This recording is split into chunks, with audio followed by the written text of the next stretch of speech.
Dois filhos mataram o próprio pai, que descumpriu uma medida protetiva e se aproximou da mãe deles com ameaças. Os dois rapazes foram presos e depois, vejam só, soltos em audiência de custódia. A justiça inicialmente considerou que os filhos mataram o pai em legítima defesa da mãe. Vítimas reagem a assalto em Taguatinga enquanto testemunhas em volta gritam por socorro. Kátia Gomes, um crime praticado à luz do dia, hein? Exatamente, Malta. Duas irmãs estavam conversando dentro do veículo quando elas foram abordadas pelo criminoso. A dona do carro, ela ficou desesperada e ainda conseguiu recuperar a bolsa com documentos pessoais, mas acabou recebendo 3 coronhadas na cabeça. Coitada, vamos descobrir os detalhes dessa história já já. As imagens do meteoro que atravessou o céu brasileiro e caiu em Minas Gerais, lá em Uberlândia, eu estava lá esse fim de semana, inclusive, foram captadas por super câmeras aqui no Distrito Federal. Nós fomos até a casa do Marcelo Domingues, integrante da Rede Brasileira de Monitoramento de Meteoros, e ele mora lá em Sobradinho. O pessoal que está fazendo análise está estudando isso ainda, mas assim, num chute razoavelmente bom, ele deve ser entre o tamanho de uma bola de basquete e uma geladeira. Então, vai ser alguma coisa nesse tamanho, provavelmente na média aí o tamanho de uma máquina de lavar. Parece pequeno, mas pra gente que observa isso praticamente todo dia é um meteoro bem grande. Que coisa, né, gente? Muito bem. Um jovem morreu depois de ser atropelado pelo avião pilotado pelo próprio pai em São Paulo. O piloto da aeronave, pai da vítima, pilotava essa aeronave agrícola e perdeu o controle na aterrissagem, acertando o jovem de 24 anos de idade. Aqui no Distrito Federal, o excesso de velocidade é a principal causa de multas pelo Detran. São mais de 4.360 infrações registradas todos os dias e você vai nos dizer, você é desses apressadinhos e também tem o hábito de levar multa por excesso de velocidade, comete outra infração ou faz tudo certinho? Tem enquete ao vivo para você hoje. A vacinação de crianças para Covid-19 no Distrito Federal começou ontem e continua. Vitória Mello, como é que está a procura pelos imunizantes? A procura está grande em todo o DF, viu, Felipe? Mas neste momento, aqui na UBS 2 de Ceilândia, que é onde nós estamos, a fila é até pequena, fica até uma dica para quem está assistindo aí em casa. Os pais, com os filhos aguardando para serem imunizados. Mas só para ter uma ideia, ontem, primeiro dia de campanha de imunização infantil, foram aplicadas 3.600 doses. Quem pode se vacinar, Crianças de 5 a 11 anos com comorbidades e também crianças com 11 anos de idade sem comorbidades. Esses critérios foram estabelecidos pelo Ministério da Saúde. Aqui no DF, nesta segunda-feira, 13 pontos de vacinação estão funcionando e daqui a pouquinho a gente traz as informações completas. Felipe. Muito obrigado, Vic. E está nos últimos dias a exposição do SLU, que reúne objetos jogados fora décadas atrás. Coisas que pareciam não ter muito valor, mas que hoje ajudam a contar a história. Uma história que é da nossa avó, da nossa família, que poderia estar na casa de alguém, fazendo parte de uma vitrine. Isso e muito mais agora. O SBT Brasília, primeira edição, já está começando. Vem cá, 20 para meio-dia, 11h41 agora. A gente está ao vivo. Você trabalhar, comprar um bem caro, como um carro, por exemplo, e vir alguém te assaltar, levar a sua conquista tão suada assim, sem mais nem menos, é revoltante, né? A gente sabe que isso é muito difícil de lidar, ao mesmo tempo, quando você reage a um roubo, é sempre um perigo para aquele bem maior que você tem, que é a sua própria vida. Então a gente fala agora de um caso que aconteceu em Taguatinga ontem à tarde. 2 mulheres foram flagradas tentando evitar que o carro de uma delas fosse roubado. E para tentar impedir o bandido, elas fizeram de um tudo. Vamos ver, diretor, coloca as imagens aí na tela. Você veja, domingo, por volta de 3h30 da tarde, foi exatamente isso aí que aconteceu. Você vê, nesse momento, o bandido já está ao volante e elas tentam abrir a porta. Uma senhora já é idosa, a outra é mais nova, tem 24 anos de idade. E as duas estão ali lidando diretamente com o agressor. É uma cena que causa aflição em função do perigo. Esse homem poderia estar armado ou muito impaciente e ter atirado ali nas duas. E o homem que você viu na sacada ali gritando, aparentemente estava pedindo ajuda, né? O que chama a atenção é o fato desse homem agir 3h30 da tarde em uma região residencial de Taguatinga, região até policiada, porque não é uma área tão isolada da cidade, quer dizer, de fácil acesso à polícia, mas isso não intimidou o bandido. A repórter Kátia Gomes está no local onde tudo aconteceu e tem mais detalhes pra gente. Boa tarde, Kátia. O carro foi recuperado no fim das contas, amiga? Oi, Malta, boa tarde para você, boa tarde para todo mundo. O carro foi recuperado, sim, e sabe por quê? Porque uma das vítimas acabou deixando ali o celular dentro do veículo e logo depois do assalto ela conseguiu rastreá-lo. Esse crime foi por volta de 3h30 da tarde, aqui na Kennedy 35 de Taguatinga. E, Malta, olha, a rua, né, como você percebe, tem comércio e também tem residências. E o que chamou a atenção da gente, inclusive o Rogério Silva, o Dentinho, ele fez essa observação, aqui tem alguns contêineres. Então, é um local fácil para o criminoso se esconder. E como é que aconteceu esse crime? Ontem, né, por volta desse horário, a dona dessa residência estava esperando a irmã dela chegar aqui na casa dela para elas irem na casa de outra irmã. Essa irmã dela chegou aqui e ela entrou no carro e as duas ficaram conversando por alguns minutos. E aí foi nesse momento que uma delas percebeu que um homem tinha passado.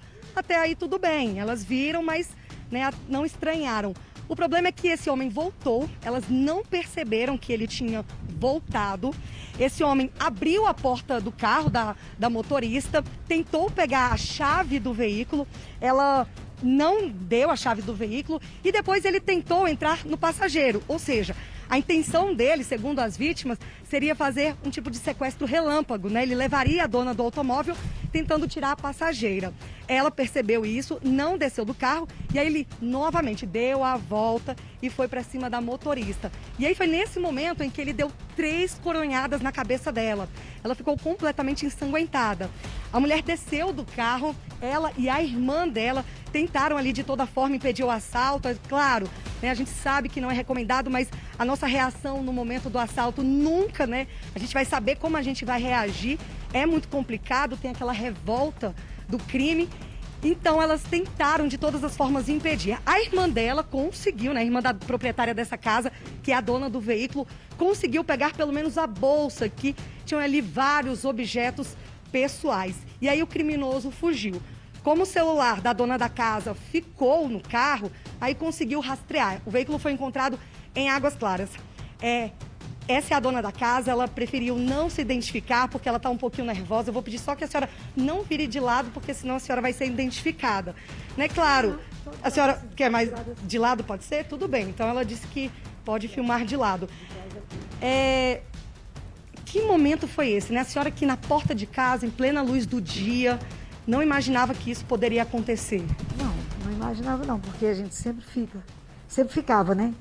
Sempre o carro conversando depois que a gente vinha de algum lugar. E aí aconteceu, o garoto passou pela gente e aí a gente não percebeu a volta dele. Aí foi a hora que ele botou o revólver na cabeça dela, aí não conseguiu tirar a chave, aí veio pro meu lado, do passageiro, não conseguiu me tirar do banco, que eu fiquei com medo dele sentar e levar a minha irmã, né?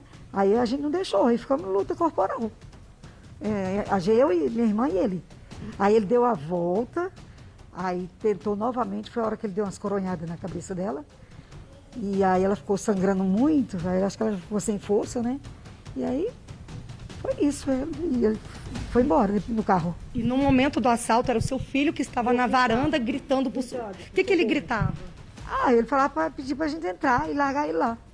Ele ficou preocupado. Ficou nervoso, mas muito mais do que a gente.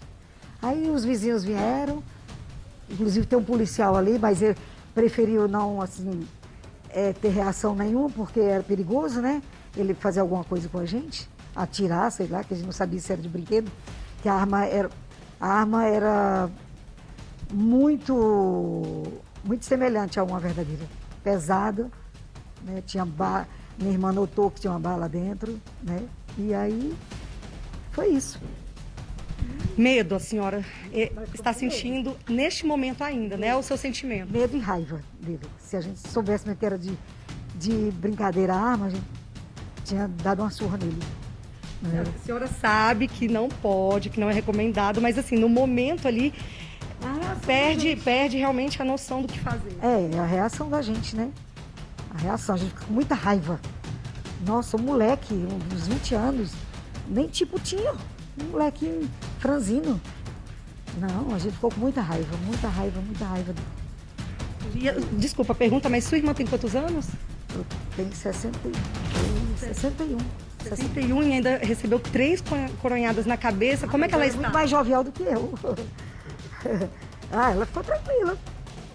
Ela veio, depois o filho dela veio, levou ela no hospital. Ficou tranquilo. A gente não ficou assim, ficou normal. A gente não demonstrou uma reação de medo, a gente não ficou com medo. Assim. A gente ficou temendo o que ia acontecer, né?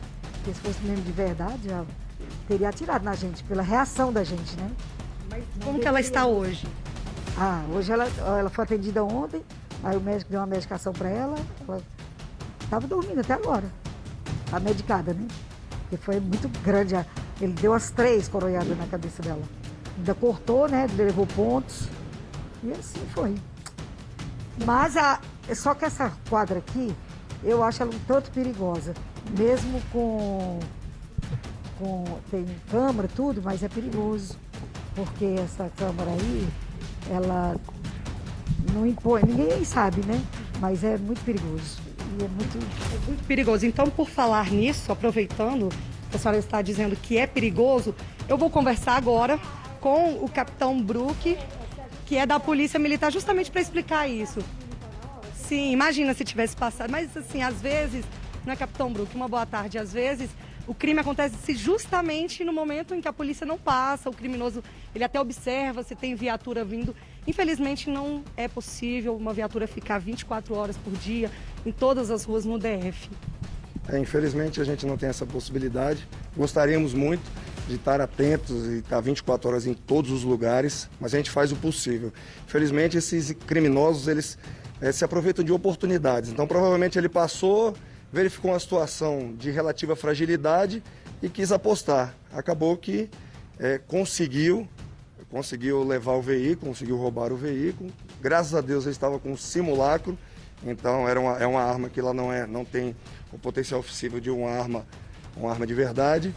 E infelizmente feriu, né, a senhora proprietária do veículo, mas dos males acredito que foi o menor. Inclusive o veículo foi recuperado logo depois pela Polícia Militar. Importante falar isso, o senhor falou que é um crime de oportunidade, então a dica, claro, é que as pessoas evitem ficar dentro do veículo para não dar chance para o criminoso. Às vezes a pessoa acha que não vai acontecer nada, ali domingo à tarde, um dia bem tranquilo, mas infelizmente pode acontecer. Pode acontecer. Então a primeira dica é, obviamente, não ficar do lado de fora, na rua, dentro do veículo, principalmente as pessoas hoje em dia manipulando muito o celular, então perdem a atenção total do que está acontecendo em volta. Se acontecer e se deparar com uma situação dessa, primeiro momento é tentar manter a calma, tentar manter a tranquilidade e atender as ordens lá do criminoso, que está nervoso também, e ele pode ter uma reação inesperada, para que possa entregar os bens materiais, porque o bem, a vida, é o bem maior. Exatamente, a vida é o bem maior.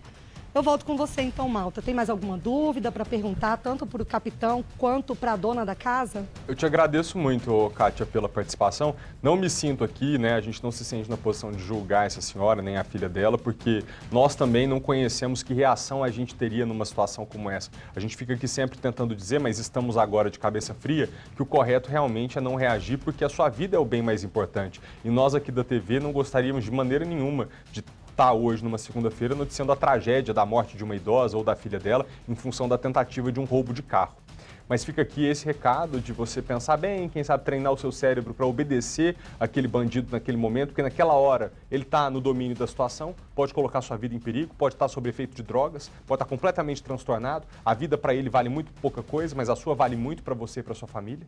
A vida dele para ele, tá? Eu sei que a vida de todo ser humano vale, mas a pessoa não considera que a vida dela importa muito quando entra na criminalidade, bota uma arma na mão, ataca as pessoas. Então, Kátia, muito obrigado, viu, pelas informações. Eu agradeço a gentileza da Polícia Militar de estar aqui com a gente hoje ao vivo para poder reforçar o recado, né? A gente não fica dentro do carro usando celular, não, porque a gente acha que um domingo à tarde nada vai te acontecer, que a rua tá tranquila, quando você menos espera é que o bandido age. Você quis falar alguma coisa, Kátia? Eu tive a impressão, pode complementar.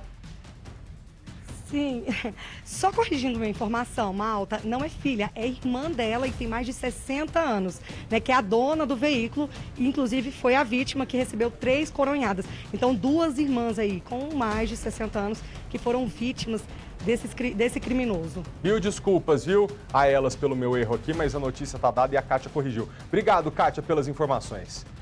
Um incêndio tomou conta de parte de uma fábrica de vidros em Águas Claras. O fogo destruiu toda a parte da oficina de manutenção dos equipamentos. Os bombeiros conseguiram apagar rapidamente as chamas antes que elas se alastrassem para outras partes do galpão.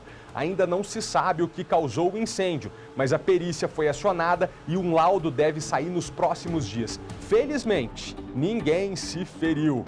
Já em Taguatinga, um cachorro que estava na janela de um carro em movimento pulou do veículo. Tudo isso porque ele viu um gato na calçada, gente. Foi na M Norte. O cão da raça Pitbull estava com a cabeça para fora da janela da Kombi. Ó, você vê que perigo, né? Mesmo com o veículo em movimento, ele pulou, perdeu o equilíbrio, se levantou e partiu para cima do gato. Que coisa! Será que se tivesse uma criança pequena, o cachorro teria agido da mesma maneira? O motorista, como você viu aí na tela, parou o carro e foi atrás do cachorro. Não foi nada fácil, né? Segurar o pitbull enfurecido, a força que o cachorro tem. Você vê que coisa, né? É um animal que muitas vezes, se não for adestrado de forma correta para se tornar um pet pacífico, acaba realmente virando um cachorro perigoso que ataca sem mais nem menos. Esse gato teve sorte, conseguiu fugir depois que o dono chegou ali. No embate com o cão, um dos chinelos do dono ficou para trás. O cachorro ainda escapou do colo do proprietário. E foi uma luta para segurar o animal e colocar o bicho de novo dentro do carro. Fica o alerta para jamais deixar o seu pet na janela aberta do veículo. Além de fazer mal aos olhos do animal por causa do vento, ainda tem o risco de situações como essa que a gente está vendo aí na tela. E agora uma tragédia em família que você precisa acompanhar, porque a gente fica se perguntando se estivéssemos no lugar desses 2 filhos, que decisão, né? Ter que escolher mesmo entre a vida da mãe ou do pai. A mãe porque está sendo ameaçada pelo pai, aí você não sabe o que faz. Se mata seu próprio pai para impedir que a sua mãe morra, ou se na hora você não consegue atacar aquele que também te deu a vida porque é seu pai. Foi isso que aconteceu no fim de semana. 2 filhos mataram o próprio pai a facadas no Recanto das Emas, depois que esse homem descumpriu uma medida protetiva em favor da ex-companheira, mãe dos rapazes, de 20 e 23 anos de idade. A decisão judicial proibia que o homem se aproximasse da esposa e dos filhos, mas ele apareceu na casa da família e o desfecho dessa história foi a morte do agressor. Vamos ver na reportagem. 25 anos de um relacionamento marcado por brigas e violência acabou em tragédia. Mas dessa vez, quem perdeu a vida foi o ex-marido. Segundo vizinhos, Teodório José Passos dos Santos, de 46 anos, era um homem violento e agredia a mulher e os filhos. Na noite de sexta-feira, ele foi assassinado pelos próprios filhos, de 20 e 23 anos. Aos policiais, os jovens contaram que o pai não morava mais na casa, inclusive a mãe tinha uma medida protetiva contra ele. No ano passado, o Teodório foi preso 2 vezes. Ele utilizava a tornozeleira eletrônica, mas quando chegou aqui na casa, estava sem. Mesmo não morando aqui, ele tinha a chave da residência. Ele entrou e lá dentro começou a discutir com os filhos e acusar a ex-mulher de traição. Os filhos foram informar para o pai que a mãe não estava, que era para ele sair. O pai disse que iria quebrar a casa inteira e quebrou a televisão da sala. Um dos filhos colocou o pai para fora. O pai, ele estava com uma faca, passou a bater nos vidros da residência, quebrando os vidros da residência. Um dos filhos saiu por trás da casa, aplicou um golpe com uma máquina de choque no pai. O pai ficou cambaleando e o outro filho, já de posse de uma faca, desferiu 2 golpes fatais no pai. Após o crime, a polícia militar foi até o local e encontrou os 2 sentados na calçada, um deles com a faca na mão, e o corpo do pai dentro da casa caído no chão. Os irmãos foram levados para a 27ª Delegacia de Polícia no Recanto das Emas, onde alegaram legítima defesa, pois o pai estaria embriagado, armado com uma faca e teria tentado agredir os 2. Teodório e a ex-mulher, com quem tinha 3 filhos, foram casados durante 25 anos. Há 2 estavam separados e até pouco tempo moravam na mesma casa. No ano passado, o homem foi preso por vias de fato, tentativa de lesão corporal e ameaça. De acordo com o processo, o denunciado chegou em casa embriagado e muito agressivo e tentou esfaquear a vítima. Depois, desferiu vários empurrões, puxões de cabelo e a agrediu com um soco no peito, deixando a mulher sem ar. Só para a gente atualizar a situação, tá? Os irmãos passaram por audiência de custódia na noite de ontem e a justiça concedeu liberdade provisória para que os 2 respondam o processo aqui fora. Eles já foram soltos.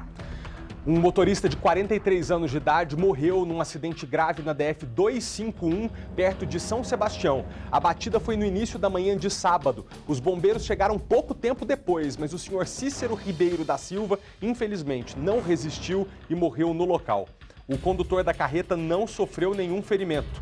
A perícia foi acionada e um laudo com as causas do acidente deve sair em até 30 dias. Alô, motoristas, quem aí que está do outro lado da tela é ou conhece alguém que é pé de chumbo, né? Que fala na direção, você sabe os apressadinhos, né? Por que eu estou falando disso? É que, segundo dados mais recentes do Detran, excesso de velocidade é a principal causa de multas aqui no Distrito Federal. Essa foi a infração mais registrada do ano passado, em 2021. Com você esse dado bate? Eu vou fazer uma pergunta indiscreta agora, tá? Mas você fica tranquilo que é só para efeito de pesquisa, a sua resposta é anônima. Então eu te pergunto, pode admitir, qual é a infração de trânsito que você, só aqui entre nós, você vai confessar que é a que você mais comete? Aponta a câmera do seu celular para o QR Code que já está aparecendo aqui na tela e responda. Vamos ver juntos, Dr. Ronald, que sempre opera as enquetes para a gente ao vivo, a enquete de hoje e as perguntas que vão aparecer na tela para você. Qual é a infração de trânsito que você mais comete? A primeira opção é excesso de velocidade. Eixinho a 60, você vai a 80, lugar de 80, você vai a 100. Ou então uso de celular enquanto dirige, já conseguiu se livrar desse mau hábito ou continua praticando? Terceiro, estacionamento irregular. Essa é comum, né? Brasília não tem lugar nenhum para as pessoas estacionarem, então muitas vezes a pessoa não se vê com outra alternativa a não ser deixar o carro em um lugar que não pode, mas acaba multada. E por fim a pessoa não usa o cinto de segurança. Ronald, finge que é um amigo seu, não é você não. Seus amigos, eles cometem mais qual? Não precisa admitir, não. Qual que é que você acha aí que as pessoas mais cometem?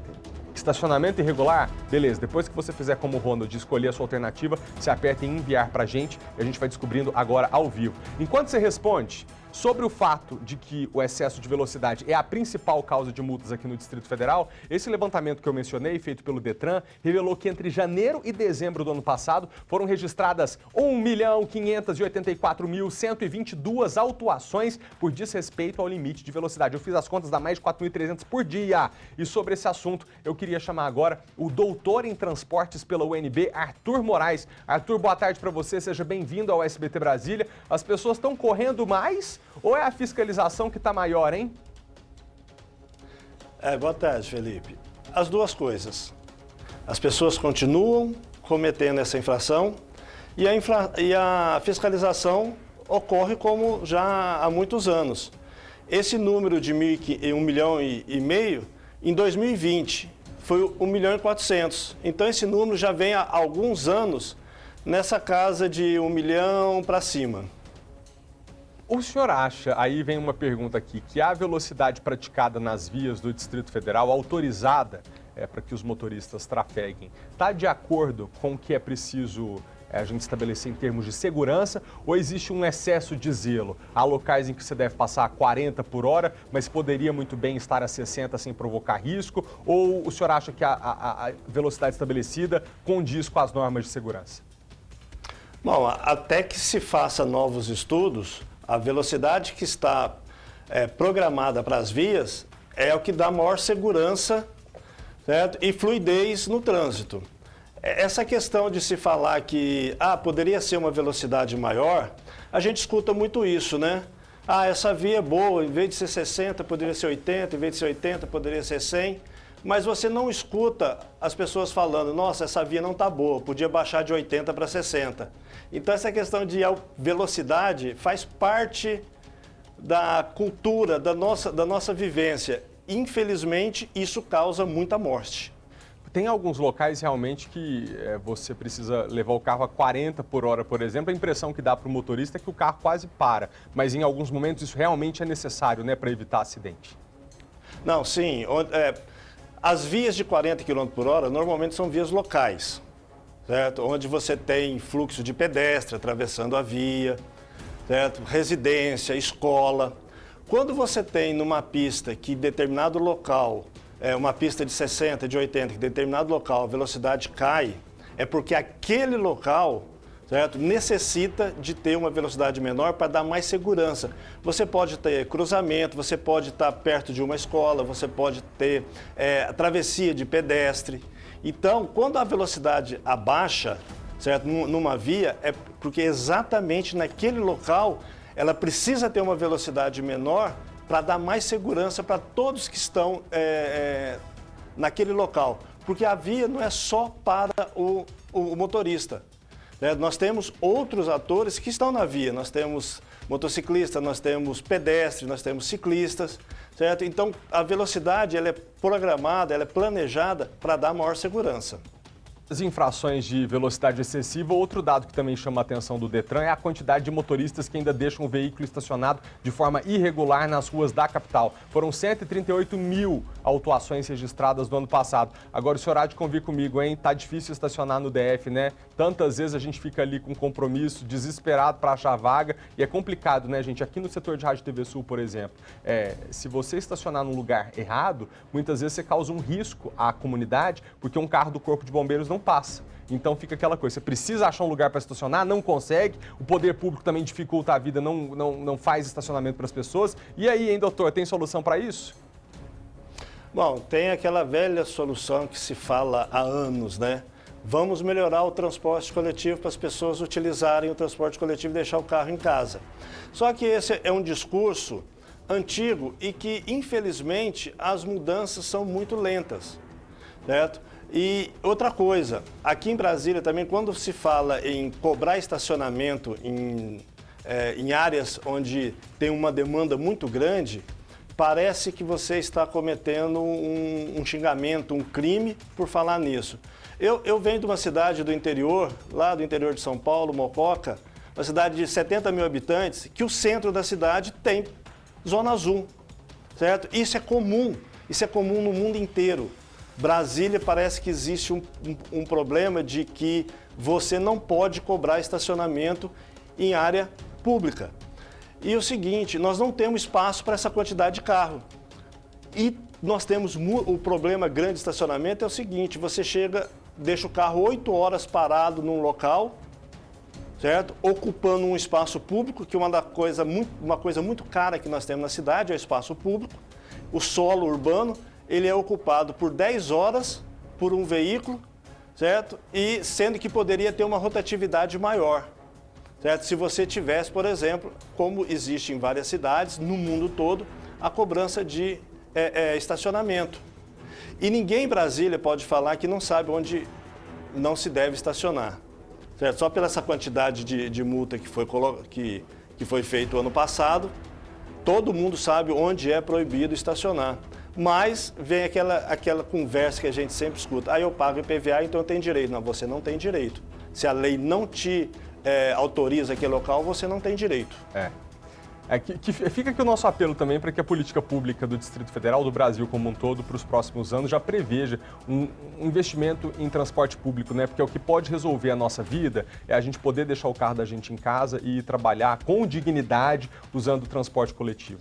Eu me coloco no lugar de tantas pessoas que às vezes lutam, até poderiam, aliás, se pudessem, escolheriam não ter carro, porque ter carro em casa é muito caro. Você paga prestação, paga IPVA, paga seguro, tem a desvalorização do bem. Então muita gente fica com o orçamento apertado. Se pudesse, não teria carro, mas precisa ter porque não consegue enfrentar o transporte indigno que muitas vezes é oferecido. Para a gente terminar, no terceiro lugar do ranking das infrações mais registradas, está o desrespeito à faixa exclusiva do transporte público coletivo do Distrito Federal. No total, foram 133 mil notificações também. Essa aí o motorista comete por imprudência, ou por invigilância, ou porque não está percebendo que está na faixa exclusiva? Não, ele comete sabendo que ele está irregular mesmo. É aquela situação de querer levar uma vantagem. Você tem lá uma fila de carro que está na faixa correta, aí vem um espertinho e vai para a faixa exclusiva. Aí vem aquela conversa, mas não tinha ônibus passando. Qual o problema? Você não pode ir para lá. A pessoa comete infração sabendo que está cometendo infração. Existe um dado que, na Inglaterra, que 95% das infrações são cometidas de forma consciente. O motorista sabe que está cometendo a infração. Certo? Então, quem vai para a faixa exclusiva, ele está sabendo que está errado, mas vai assim mesmo, para ganhar alguns minutos. Agradecer a presença do senhor por esclarecer todos esses pontos. Até bom a gente começar o ano. Tem tanta meta que a gente coloca para si mesmo, né? Quando o ano começa, hábitos errados que a gente quer melhorar. Então tá aqui, fazer um trânsito mais seguro é dever de cada um de nós. Então a gente, todos nós temos nossos maus hábitos quando a gente está ao volante. Se cada um fizer a sua parte, a gente chega... vamos dar o resultado da enquete, né, gente? Que eu perguntei pro pessoal de forma indiscreta. E aí, qual que é a infração de trânsito que você mais comete? E para você confessar que é anônimo, tá? Nós não estamos registrando que você está dizendo isso pra gente, não. Vamos ver qual que mais ganhou mesmo? Excesso de velocidade. Deixa eu olhar aqui no meu... que aí eu vejo qual que é o número certinho. 58% das pessoas realmente bate com o dado do Detran, hein? Porque excesso de velocidade foi o mais registrado aqui. E uma anônima caguetando o marido, meu esposo usa muito celular ao volante, dá uma bronca nele.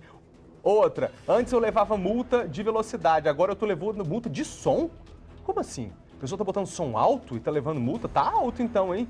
Meu pai usa o celular dirigindo, mas já parou. Tá com cara de que é uma criança assistindo a gente. Alerta seu pai, tá? Que é perigoso. Quando você olha pro celular, você tira a visão do trânsito e aí uma tragédia pode acontecer. Vamos ver. No setor de Rádio TV Sul, foi um desserviço para quem possui carro. Aumentaram demais a calçada e reduziram as vagas de carro. Mas tadinho dos pedestres também, né? Porque aqui no setor de Rádio TV Sul também não tinha como andar, não. Pessoa com dificuldade de locomoção, cadeira de roda, PCD ou que anda com muleta, aqui no setor de Rádio TV Sul, para pessoa parecia gincana de televisão, porque para poder fugir do tombo era complicado. Vamos lá, e uma última pessoa diz o seguinte: a única infração que eu sempre cometo é mexer no celular enquanto dirijo. Em questão de velocidade, gosto sempre de respeitar. Então, se você já está acertando um lado, vamos acertar do outro também, né? Eu também preciso melhorar meus hábitos ao volante. Obrigado a todos vocês, viu, que participaram com a gente da enquete ao vivo. A gente gosta de fazer jornal assim, conversando com você. Agora, de volta à Covid-19, chegou o tão aguardado dia. Começou ontem, domingo de manhã, a vacinação para crianças de 5 a 11 anos de idade com comorbidades e para as crianças de 11 anos sem comorbidades aqui no Distrito Federal. A nossa equipe foi acompanhar esse primeiro dia de vacinação em alguns pontos da cidade. Vamos ver. 11 pontos de vacinação exclusivos para a campanha de vacinação infantil contra a Covid-19 no DF abriram as portas na manhã deste domingo. Na Unidade Básica de Saúde número 5, em Taguatinga, a primeira criança a ser imunizada foi Carlos Adalberto Pereira, de 8 anos, que tem paralisia cerebral. Foi muito bom. Graças a Deus, meu filho está vacinado. Já na UBS 17, em Ceilândia, uma fila de pais e crianças dava a volta na unidade. Segundo o GDF, a espera por atendimento foi de cerca de 20 minutos. O vice-governador em exercício, Paco Brito, pediu compreensão a quem esperava por atendimento. Desculpa o desconforto, mas é o que nós podemos oferecer. Para o primeiro dia da campanha, a Secretaria de Saúde disponibilizou 10 mil doses da vacina para as crianças de 5 a 11 anos com comorbidades e para aquelas de 11 anos sem comorbidades. O restante das doses enviadas pelo Ministério da Saúde na semana passada foram separadas para imunizar o público infantil que tem dificuldade de locomoção e as que estão sob tutela do Estado. São 6.300 doses no total. A partir desta segunda-feira, equipes de saúde vão passar de casa em casa para aplicar as vacinas. As crianças no seio da família vão trazer mais segurança para todos.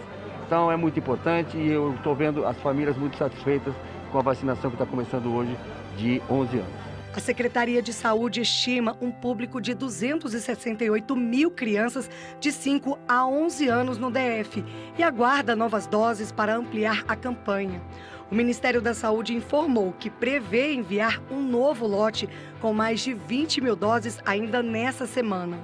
Nós conseguimos controlar a Ômicron, nós poderemos voltar mais rapidamente à vida normal.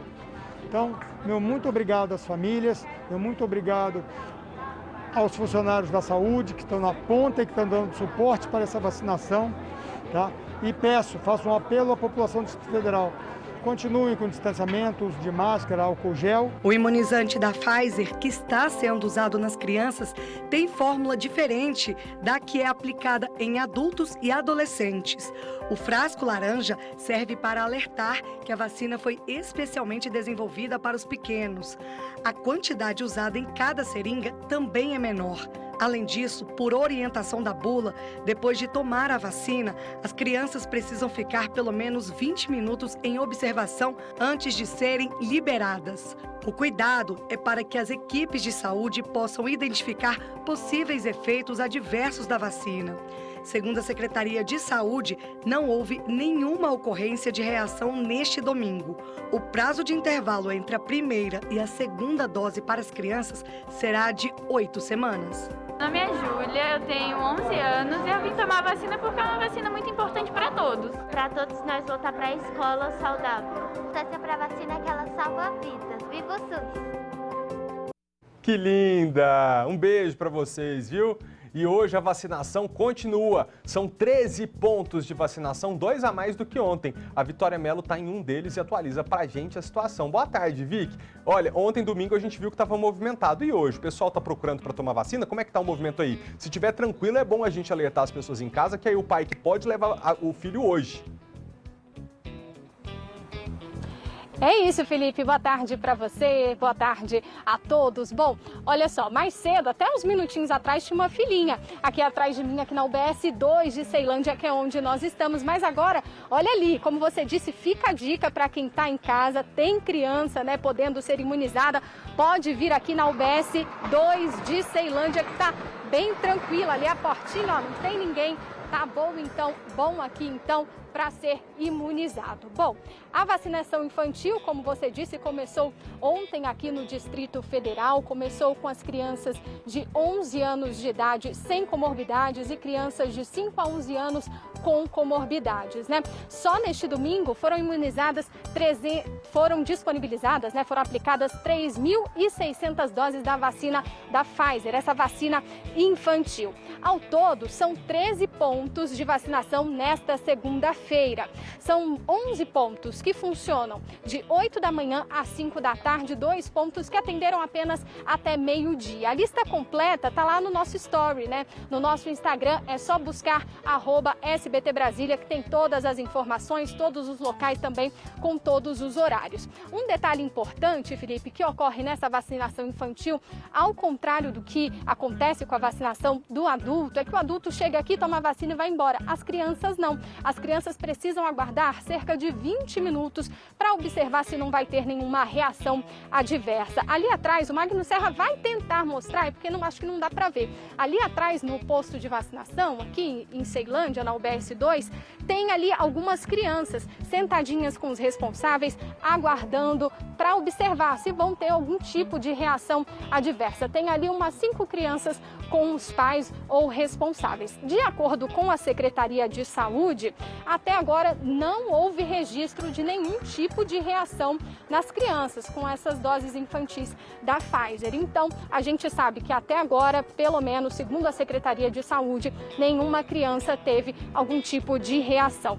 Bom, as crianças devem tomar as doses com intervalo de 8 semanas. Então, vem aqui, toma uma dose da vacina, aguarda 8 semanas, fica ali observando no cartão de vacina, retorna ao posto, à unidade básica de saúde e toma a segunda dose. As doses infantis da Pfizer chegaram na última sexta-feira aqui no DF. O DF recebeu 16.300 doses pediátricas, o que não é suficiente para vacinar todas as crianças de 5 a 11 anos que vivem aqui na capital. São 268 mil crianças nessa faixa etária aqui no DF. A ampliação desse calendário, dessa campanha de vacinação, ocorre com o envio de novas doses pelo Ministério da Saúde, Felipe, o que ainda não tem data prevista. Então, a dica para quem está em casa, o BS2 aqui de Ceilândia, quem tem criança em casa de 5 a 11 anos com comorbidades ou 11 anos sem comorbidades, nenhuma fila neste momento aqui. Então, movimentação tranquila, vacinação tranquila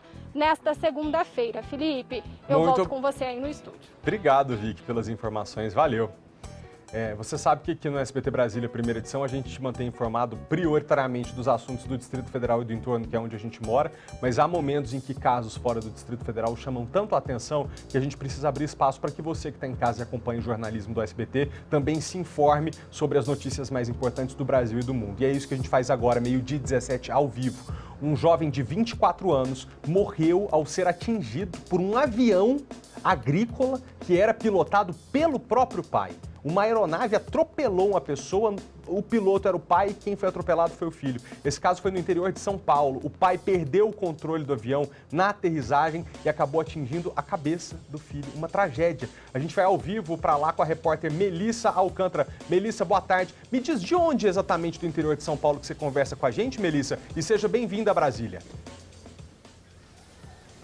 Muito obrigada, Felipe. Muita boa tarde para você e para todo mundo que está assistindo a gente. Olha, eu falo aqui de São José do Rio Preto e esse triste acidente, esta tragédia foi registrada aqui pertinho na cidade de Uchoa, na área rural de Uchoa. E o que esse pai contou para a polícia é que justamente quando ele foi aterrissar, pousou, foi puxar o freio e percebeu que não tinha mais o controle do avião. Nesse momento, ele disse que a aeronave deu um giro e acabou batendo em um veículo que estava bem ao lado da pista. E ali, bem próximo, também estava o filho dele preparando, então, insumos agrícolas. Infelizmente, a hélice atingiu a cabeça do jovem de 24 anos e também o braço dele. O SAMU chegou a ser acionado, mas esse rapaz morreu no local. Agora, os técnicos do SERIPA, Serviço Regional de Investigação e Prevenção de Acidentes Aeronáuticos, vão investigar todas as hipóteses possíveis, tudo que pode ter acontecido, se isso foi causa humana, se foi algum problema mecânico com relação à aeronave. Eles já estiveram no local, estão apurando tudo isso e também a perícia da Polícia Civil faz uma investigação paralela para apurar todas as causas desse acidente. O corpo desse jovem foi velado e enterrado ontem no interior do Paraná, de onde é esta família. Uma tristeza, uma situação que realmente chocou a toda a região e acredito que todo o país, e a gente lamenta demais noticiar esse tipo de situação, não é, Felipe? Ô, Melissa, deixa eu só te fazer uma pergunta, talvez você saiba me responder, talvez ainda esteja em apuração. A polícia, quando ouviu esse pai, ele deve ser incriminado de alguma maneira ou será que ele vai ser indiciado de forma culposa, dolosa? Você sabe me dizer como é que isso está?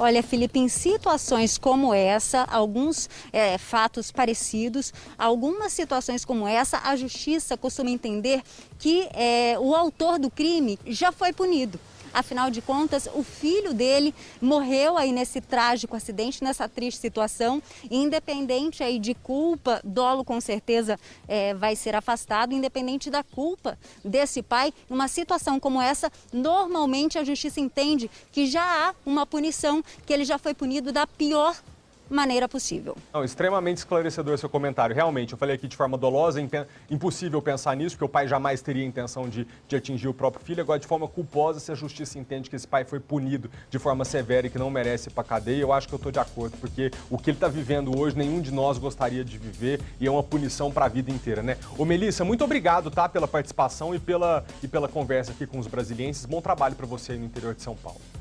Bom, de volta aqui ao Distrito Federal, a Polícia Militar recuperou um veículo roubado depois de uma perseguição pelas ruas do Guará. Vamos ver, o suspeito teria roubado o carro em Taguatinga. A polícia foi informada de que o homem estaria dirigindo o veículo em alta velocidade pela EPTG. Após alguns minutos de buscas, os policiais viram o carro na altura da QE2 do Guará e começaram a perseguição. Quando chegaram perto do Hospital do Guará, várias viaturas conseguiram cercar esse veículo e o suspeito parou o carro, sendo preso em seguida. Segundo a polícia, o homem disse que ia vender o carro por R$2.000. Agora está na cadeia, como você vê as imagens aí na tela.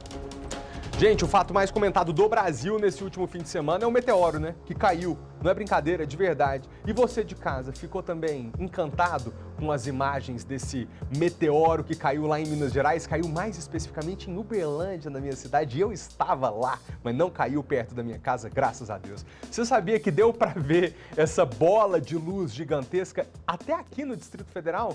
Exatamente. A gente foi até a casa do Marcelo Domingues, integrante da Rede Brasileira de Monitoramento de Meteoros, e ele mora lá em Sobradinho. As super câmeras que ele tem no quintal e que eu conheci há alguns anos atrás, quando fui até a casa dele fazer uma reportagem, capturaram belas imagens. Vamos ver. Uma bola de fogo grande e brilhante. Um meteoro cruzou o céu da capital na noite da última sexta-feira. Na verdade, o meteoro é uma estrela cadente, né? A estrela cadente e o meteoro é aquele fenômeno luminoso que a gente observa quando um corpo celeste, algum detrito espacial, entra na atmosfera da Terra. De acordo com Marcelo Domingues, integrante da Rede Brasileira de Monitoramento de Meteoros, o fenômeno também foi visto em Minas Gerais, São Paulo e Goiás. As imagens do meteoro foram captadas por essas câmeras que ficam no observatório na casa do Marcelo. O equipamento monitora o céu durante a noite. O fenômeno não era esperado. O especialista soube no dia seguinte e veio conferir as imagens. Então eu já tinha acordado e tal, um colega me avisou, Marcelo, caiu um meteoro lá em Minas Gerais, bem grande, um meteoroide bem grande, e sua câmera pegou. Manda o vídeo pra gente, porque a gente só manda as imagens, não manda o vídeo, né? Aí eu vim olhar e vi que tinha pego mesmo e mandei o vídeo pro pessoal para eles começarem as análises, né? Mas assim, eu só saberia que pegou esse meteoro provavelmente daqui a uns 5 dias, quando eu fosse passar um pente fino das imagens e fazer as análises aqui. Mas o pessoal fica sempre atento, então quando cai alguma coisa interessante, ele já vê quem capturou e já aciona o pessoal. O meteoro percorreu 109 quilômetros em poucos segundos. Pesquisadores acreditam que ele tenha caído próximo à região de Araxá, Minas Gerais. Imagens que circulam na internet mostram um morador lavando o que seria parte do meteorito. E outra coisa também, ela quebrou na pancada aí, ó.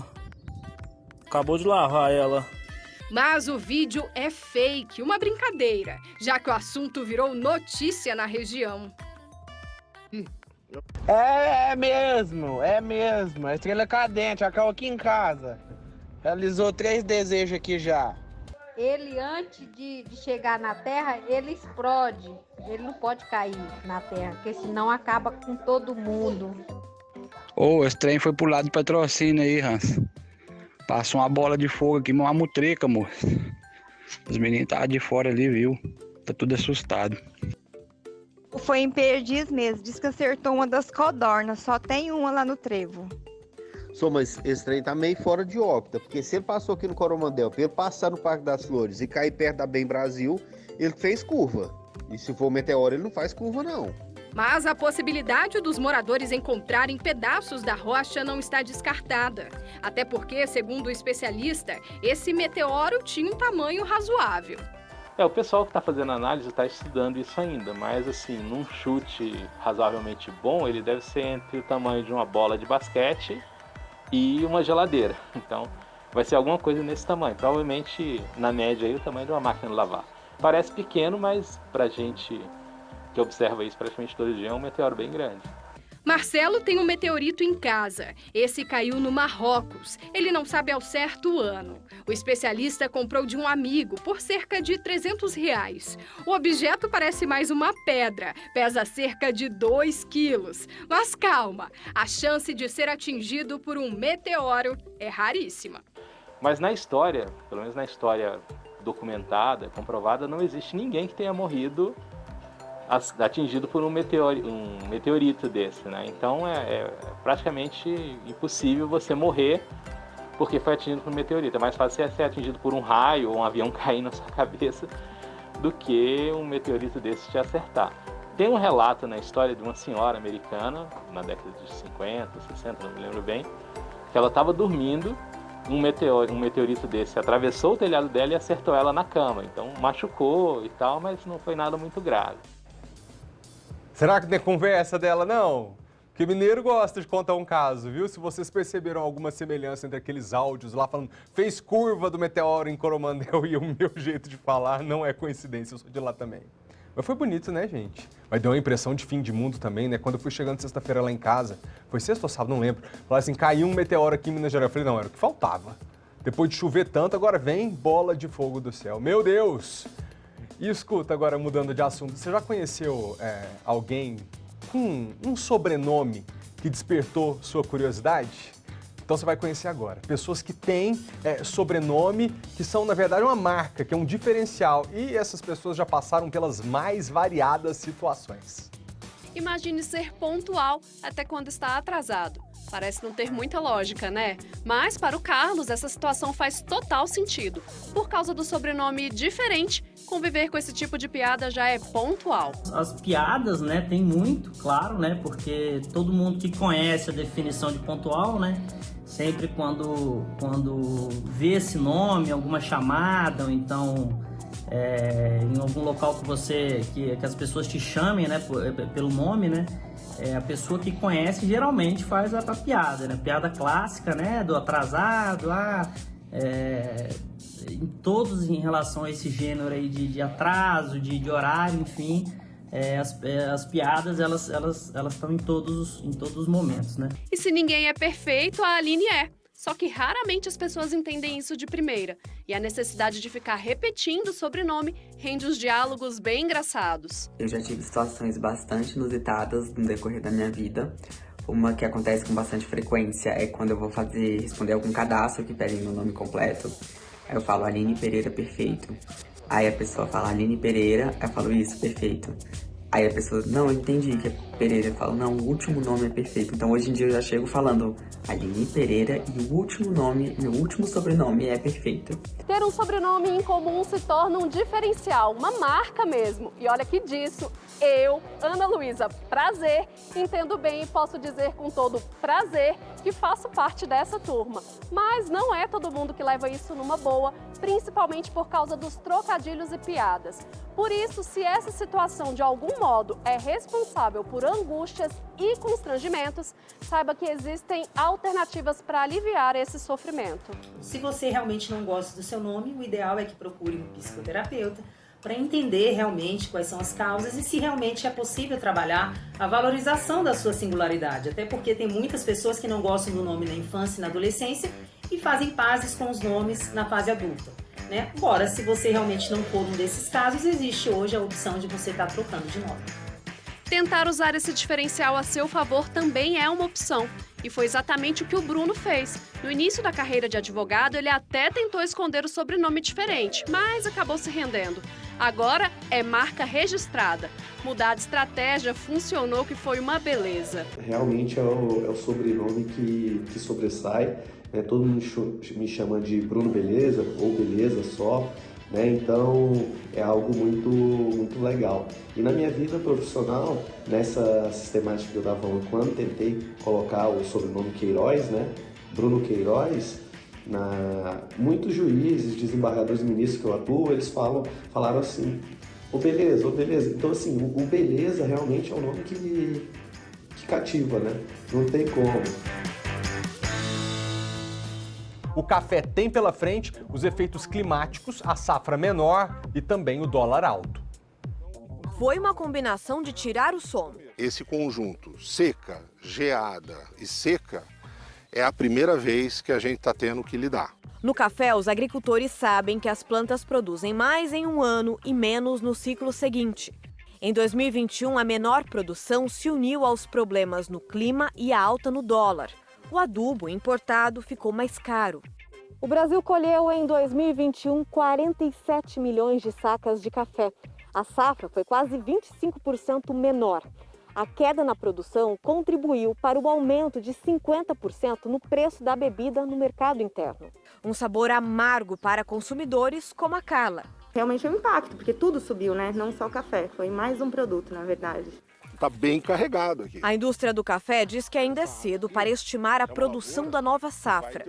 O que se sabe é que os preços não devem ceder por enquanto. Vai haver um aumento ainda até março, para que tenha-se um equilíbrio e a partir daí, dependendo da produção que a gente vai ter expectativa. Estamos torcendo para que esse preço, pelo menos, fique do jeito que está, e isso, de verdade, não é vantagem para ninguém. E olha que situação inusitada. A Polícia Militar Ambiental foi chamada para resgatar uma corujinha. Mas sabe onde é que ela estava? Dentro do banheiro de um hospital. Será que foi pedir socorro, meu Deus? A corujinha estava perdida e bem assustada dentro do banheiro de um hospital da Asa Norte. As imagens que a gente recebeu dos policiais, um deles tenta pegar a coruja, né, com as mãos, mesmo usando luvas próprias para o resgate.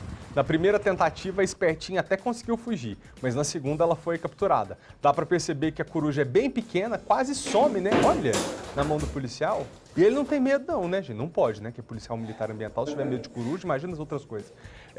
Passou por uma avaliação, a bichinha, ela estava bem de saúde e foi solta na natureza logo em seguida. Muito fofa, né? Muito fofinha. De volta agora para a saúde, tá? Nossa! Com a disparada dos casos de Covid e gripe no país, as consultas online aumentaram mais de 600% nos primeiros dias do ano. José Vitor pegou o celular e nem precisou sair de casa. Dali mesmo, fez uma consulta médica após apresentar sintomas da Covid. A médica me atendeu, ela já sabia assim, o que eu estava precisando, né? Você tem que descrever o que você está sentindo, o que você está precisando. Ela já sabia, foi super rápido. E aí, logo depois da consulta, eu achei bem interessante que tem uma aba nesse aplicativo, né? Que tem lá todos os pedidos, as receitas ficam todas disponíveis em PDF. Um levantamento feito por uma empresa que representa 90% do mercado privado de telesaúde do país mostrou que foram 15 mil atendimentos médicos remotos só entre o Natal e o Ano Novo, o dobro da semana anterior. E só nos primeiros dias de janeiro, o número de consultas ultrapassou 50 mil, um aumento de mais de 600%. O crescimento das consultas online acompanha o avanço da variante Ômicron no país. Para quem trabalha na linha de frente nos hospitais, o atendimento remoto ajuda a desafogar a demanda presencial, principalmente nos prontos-socorros. Ele está na sua casa, não está transmitindo a doença e não está contaminando outras pessoas, não está pegando espaço ou tempo de um paciente que está ali naquele pronto-socorro precisando e consegue ter a sua demanda sanária. Mas nem todo mundo está conseguindo consultas online. O Washington, por exemplo, tentou por horas. E aí o jeito foi ir até um hospital. Infelizmente eu fiquei a ver navios, não consegui atendimento não. Eu tentei inúmeras vezes, acho que tentei bem umas 10 vezes. E o infectologista diz que não é só por causa das filas que a telemedicina não substitui totalmente o atendimento presencial. No caso do Covid, está com uma tosse importante, está com uma falta de ar, está com uma febre muito persistente, sim, importante no pronto-socorro. Aí pela internet não resolve, né, gente? A gente tem que ter serenidade para não ficar muito desesperado quando está doente, a ponto de achar que tem que correr para ver o médico pessoalmente. Às vezes você vai contrair uma doença no hospital, mas também não deixar a sua situação piorar, achando que vai melhorar com o tempo e, na verdade, você está precisando mesmo ver um médico. Difícil, mas né, tem que respirar, ter calma, meditar bastante para poder tomar a melhor decisão. Ainda sobre saúde, já está com a Anvisa o pedido do Ministério de Saúde para liberar aqui no Brasil o uso do autoteste para diagnóstico da Covid-19. Se você pudesse em casa ter um aparelhinho para você descobrir quando você está com suspeita se você está com Covid ou não, na minha opinião, eu acho que valeria a pena, né? Porque muitas vezes você tenta fazer o teste, só tem para daqui 3, 4 dias, enquanto isso, sem saber, você precisa trabalhar, ou você precisa levar seu filho na escola, ou vai alguém na sua casa, e aí você fica sem saber se está infectado ou não, não é não? Então serviria de alguma maneira. O exame sem a coleta de um profissional e feito em casa já é utilizado nos Estados Unidos e em vários países da Europa, também Israel e Argentina. Na Irlanda, onde a Silvia mora, os testes são vendidos na farmácia e no mercado. Ela já tem viagem marcada para o Brasil e na mala... Eu já passei no mercado e eu comprei 4 kits desse. O que eu comprei, no caso, em cada kit vem 5 testes. Então eu consigo de alguma forma acompanhar. Se, por exemplo, eu resolver visitar alguma outra pessoa, coisas assim, eu consigo fazer o teste antes ou depois, ou assim mesmo que eu chegar no Brasil. Para essa infectologista, o autoteste é uma ferramenta simples para ajudar a combater a transmissão do vírus. Estou negativo? Posso ir hoje. E se eu adoecer amanhã? Bom, se eu adoecer amanhã, eu até aviso todo mundo que estava na confraternização que eu adoeci, mas como meu exame estava negativo, isso significa que a quantidade de vírus era muito pequena. Então, a chance de eu transmitir fica muito pequena também. Esse aqui é um exemplo de autoteste. O primeiro passo é o temido cotonete, que deve ser introduzido na narina até a altura do olho, mais ou menos. Quando sentir uma resistência, aí tem que girar 3, 4 vezes. Repetir do outro lado, depois pegar essa solução, a minha está lacrada, mas aí você coloca o cotonete aqui dentro, mexe bem. Depois pega esta tampinha, que é um conta-gotas. Tampa, mexe mais e aí vai pingar nesta fita, neste quadradinho aqui de baixo. Aí é só torcer para ter só uma tirinha vermelha, porque se aparecerem 2, o resultado é positivo. Deu positivo. Eu tenho que procurar uma unidade de saúde para confirmar, para fazer o RT-PCR. Então, eu recomendo que faça isso, porque você pode ter o falso positivo também. A liberação da venda de autotestes para a Covid deve ser anunciada pela Anvisa já na semana que vem. Não há previsão de que esses exames sejam distribuídos pelo Ministério da Saúde. A ideia é que o kit seja vendido em farmácias. Eu só não sei se o povo, quando puder fazer o teste em casa, vai fazer que nem a Débora orientou e enfiar o cotonete até sentir uma resistência no olho. Valei-me! É melhor ir no laboratório, né? Porque aí a profissional de saúde fazendo, você não tem como escapar. Mas você mesmo fazer isso é difícil. Falando agora sobre as doenças da vez, né? Gripe. Tem muita gente com medo de ficar sem a nova vacina contra a gripe, com essa nova cepa que está circulando, que está quase matando o povo. Então tem algumas clínicas que já estão oferecendo lista de espera com pagamento antecipado para você poder se vacinar nesse ano. Tem alguns laboratórios com o dobro de reservas em relação ao ano passado. A vacina contra a gripe ainda é a do ano passado, mas Rosiane decidiu tomar. Quem já teve o Covid, eu não sei se fica meio com medo, assim, né? Tenho medo de passar pelo que eu passei lá atrás. Nesta clínica, a busca pelo imunizante contra a influenza aumentou cerca de 1000% entre outubro e janeiro. A influenza é uma doença bastante importante, com uma febre persistente, com mal-estar, com uma duração prolongada da doença, o que gera um afastamento de pelo menos 7 a 10 dias das atividades. O que também tem chamado a atenção é a procura pela vacina que ainda não está disponível no mercado. A que vai proteger contra a variante H3N2 Darwin, que desde o fim de 2021 tem levado milhares de pessoas às emergências dos hospitais. E o desejo de garantir uma dose do novo imunizante fez o número de reservas nas clínicas disparar em relação a outros anos. Neste ano, a vacina vai combater 3 cepas, além da H3N2 Darwin, a H1N1 e influenza B. Deve chegar ao mercado a partir de março.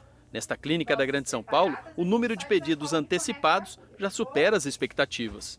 Comparado a 2021, na mesma época, nós podemos falar também que já está dando uns 95%, mais ou menos, quase 100% do que eu tinha de reserva no ano passado. Viviane tem bronquite e asma e já pagou R$100 para garantir a dose dela. Eu achei melhor já fazer a reserva, para não correr o risco de ficar sem quando ela chegar em março. Gente, eu tomo vacina da gripe todo ano e tem me ajudado muito, viu? Também vou reservar a minha, se for possível. Agora falando sobre saúde também, mas atividade física, vocês sabem que tem um profissional que é muito importante para todo mundo que vai para uma academia, que começa a aprender um esporte, que é o educador físico. Quando esse personal trainer trabalha e atende um cliente dentro da academia, ele costumava ter que pagar uma taxa para a academia para poder trabalhar ali dentro. Muito bem, uma lei agora isenta o profissional de fazer esse pagamento, mas a nova regra tem causado polêmica. Seja no parque ou nas academias, a população do DF não deixa a prática de esportes de lado. E para a Marilde, atividade física é importante para manter a saúde. Melhora o condicionamento, disposição para o teu dia a dia, né? Na tua rotina. Eu gosto de fazer de manhã, que aí eu já cuido do corpo e depois cuido das outras coisas. É bem gostoso. O Bruno é personal trainer há 2 anos e tem alunos em Águas Claras e Taguatinga. E o acompanhamento de profissionais de educação física durante um treino ajuda o aluno a corrigir a execução dos exercícios e garantir melhores resultados. O diferencial principal de você ter um personal trainer te acompanhando é justamente o treino personalizado. Quando você contrata um personal, ele vai conseguir te orientar devido à sua necessidade, à sua patologia, o seu objetivo. No DF, é normal a cobrança de uma taxa para profissionais de educação física que acompanham e dão aula particular a alguns alunos dentro das academias. E para os profissionais, a medida atrapalha a rotina de trabalho. Nós pagamos essa taxa, mas a gente repassa esse valor para o nosso aluno. Então ele sempre fica questionando por que ele paga por 2 vezes o mesmo serviço, né? Desde o começo do ano, empresas prestadoras de serviços de saúde, como as academias, estão proibidas de impedir a entrada de profissionais de confiança dos clientes. É que muitos alunos já têm, por exemplo, um personal e precisa dele durante a atividade física. E agora, de acordo com a lei sancionada no último dia 5, as academias não podem mais cobrar destes profissionais uma taxa extra para acompanhar seus alunos. A academia é só o ambiente que vocês vão utilizar para isso, onde você, consumidor, já paga para utilizar esse espaço e está abrindo mão de utilizar aquele profissional da academia para ter o seu. E é o seu direito que está sendo garantido nessa lei. O Sindicato das Academias do DF é favorável à desburocratização em alguns processos, mas contesta leis que possam interferir na iniciativa privada, como as empresas prestadoras de serviços de saúde. As pessoas querem não pagar nenhuma taxa, vai para um parque, vai para a residência do cliente, mas agora para usar os equipamentos, as instalações que aquele empresário investiu milhões e ganhar dinheiro com isso, ele sim. Cada empresa vai colocar a sua regra de como vai ser e se precisa ou não pagar taxa. O avanço da variante Ômicron mexeu com a programação dos eventos culturais nesse começo de ano. Vários espetáculos e shows estão sendo adiados, porque muitos artistas e equipes técnicas que trabalham nas produções foram infectados pela Covid. Bilheterias fechadas e palco vazio. Muitas peças de teatro tiveram que pausar as apresentações ou atrasar a estreia.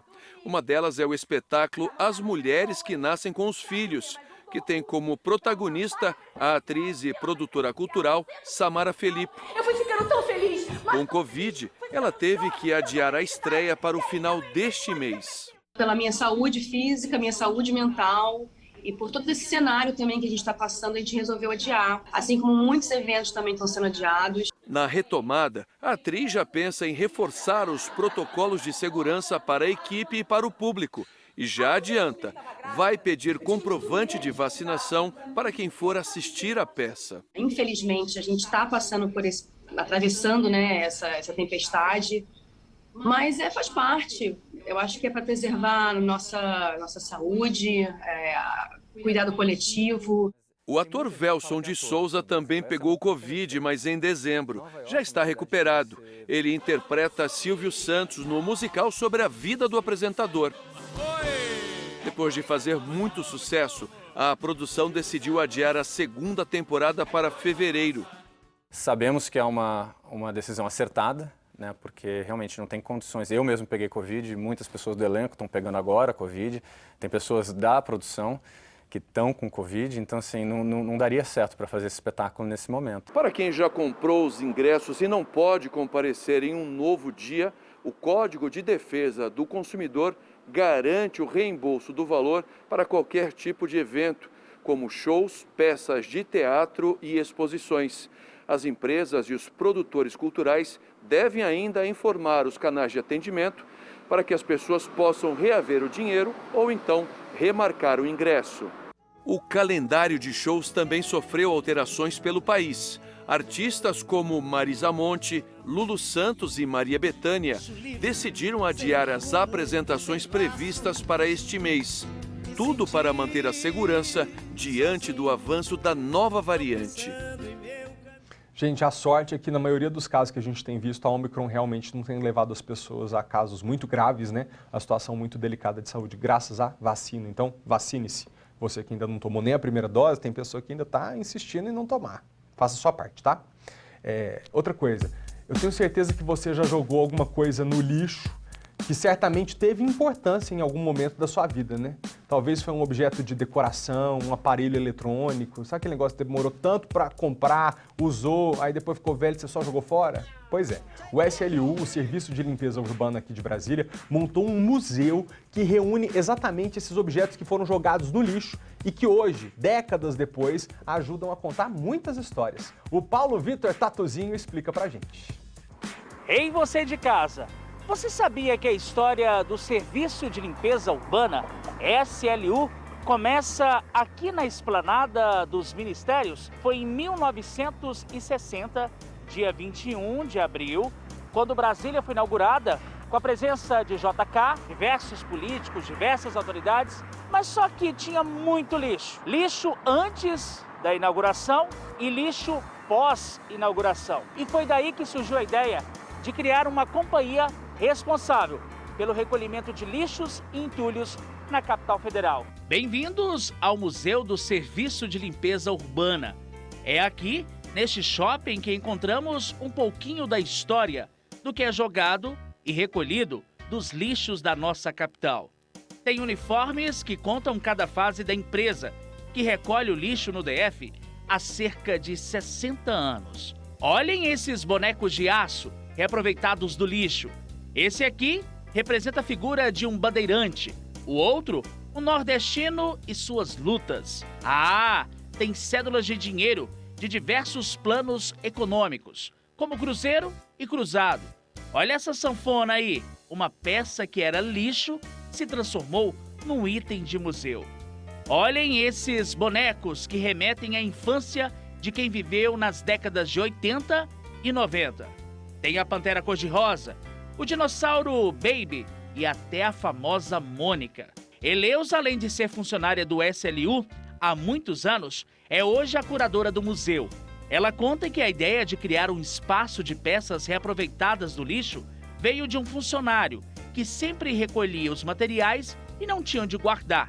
Mas no dia 5 de maio de 1996, um sonho virou realidade. A história do museu começou com os funcionários da SLU que trabalhava na usina de reciclagem e compostagem do PSU. Lá eles iam achando as peças, iam gostando e separando numa sala. Aí teve um funcionário, o colega nosso Cícero Lacerda, que teve a ideia de fundar um museu. Na exposição encontramos muitas peças raras, inclusive materiais antigos como bicicleta, um peão, máquinas de escrever e fotografia, aparelhos de TV e telefone. Até os primeiros telefones celulares estão aqui, os famosos tijolões.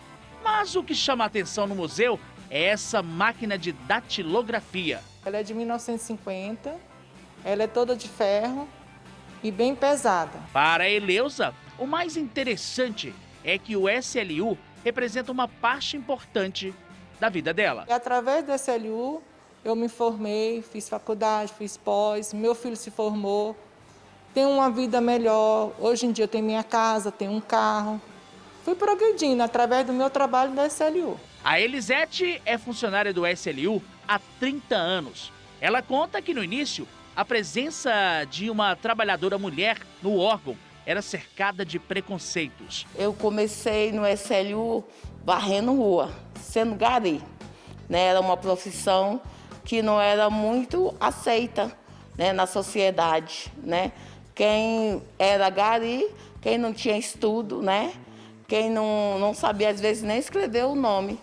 Mas agora, hoje, nós temos pessoas que têm faculdade, pós, né, mestrado, tem tudo. Para a dona Elisete, o Museu do SLU representa mais que exposição de peças raras, mas sim um pouco da história dos trabalhadores do órgão. Uma história que é da nossa avó, da nossa família, né, que poderia estar na casa de alguém, né, fazendo parte de uma vitrine. Mas as pessoas resolveram jogar fora, descartar e descartar da maneira errada, né, que é no lixo. Já que estamos com a exposição a todo vapor, dona Elisete, faz um convite para o público. Venha conhecer o Museu da Limpeza Urbana, venha conhecer sua história. Legal. Ó, a exposição vai até o dia 6 de fevereiro no Venâncio Shopping, você não paga nada para entrar, tá bom? 6 de fevereiro é a data limite e a entrada é gratuita. Hoje, 6h15 da tarde, o SBT estreia a novela inédita na TV brasileira, Se Nos Deixam, que já foi um sucesso em vários países. No elenco, Gabi Spanik, a nossa eterna usurpadora, e Marcos Ornelas, um ator brasileiro que vive a história de um repórter que se mete numa enrascada amorosa. Conta pra gente, Marcos. Olá pessoal, sou Marcos Ornelas e quero fazer um convite especial a você. Hoje, às 6h15 da noite, teremos a estreia da novela mexicana inédita Se Nos Deixam, onde eu interpreto o personagem Martim. A novela mostra os bastidores do jornalismo e também conta a história da Alice, uma mulher que acredita ter a vida perfeita ao lado de seu marido, o famoso apresentador Sérgio, até descobrir que ele é infiel há anos. E meu personagem, um repórter em ascensão, passa a trabalhar justamente com o Sérgio e acaba se apaixonando por Alice. E aí já viu, né? Juntos vamos enfrentar a fúria do todo-poderoso apresentador. O desenrolar dessa história você só vai descobrir assistindo a novela. E tá imperdível, hein? Se Nos Deixam estreia hoje, 6h15 da noite, aqui no SBT. Um beijo grande e espero a todos vocês. Que legal! Oi, gente, e o enredo da novela se passa num ambiente de televisão, jornalismo, aquela coisa toda, vai ser divertido, hein? Se botassem uma câmera aqui na nossa TV, vocês vissem os nossos bastidores, dava uma boa novela também, ainda bem que não tem. Deixa eu mandar um abraço pro pessoal de casa rapidinho, antes da gente ir embora. Quem mandou foto pra gente, só vai dar tempo de uma, né, que a gente tá no finalzinho, ó. Foi a Cláudia Silva que falou: oi, Felipe, esse é o Nicolas de Taguatinga, manda um abraço pra ele. Oi, Nicolas, muito obrigado. Ó, lá na televisão foi eu, a Kátia e o Nicolas. Cláudia, obrigado pelo registro e pela audiência de todos os dias. Amo vocês, obrigado. Boa semana pra gente, você fica agora com o SBT Notícias, a gente se vê amanhã, 11h45, ao vivo. Tchau.